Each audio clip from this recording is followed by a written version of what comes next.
Most people think robotics and mechatronics, sensors, actuators, and control systems are advanced topics meant only for specialists. But the truth is that these systems exist to solve a very basic problem: how a machine can sense its environment, decide what to do, and then act accurately. Long before robots existed, humans were already designing systems that followed this exact logic. To see this clearly, imagine a simple everyday situation where you adjust a ceiling fan using a regulator.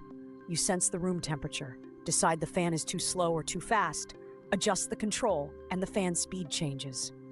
Without realizing it, you've just completed the same loop every robot uses: sensing, decision-making, and action.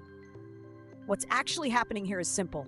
Sensors collect information, control systems process that information and make decisions, and actuators convert those decisions into physical motion.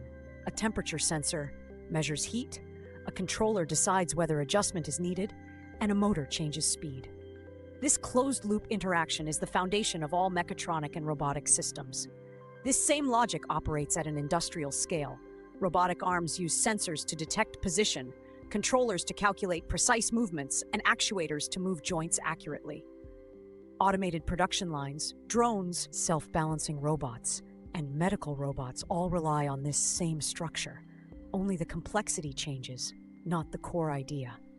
The formal study of control-driven systems was shaped by thinkers like Norbert Wiener, whose work on feedback and control laid the foundation for modern automation, robotics, and intelligent machines. His ideas made it possible to design systems that don't just move, but correct themselves when conditions change.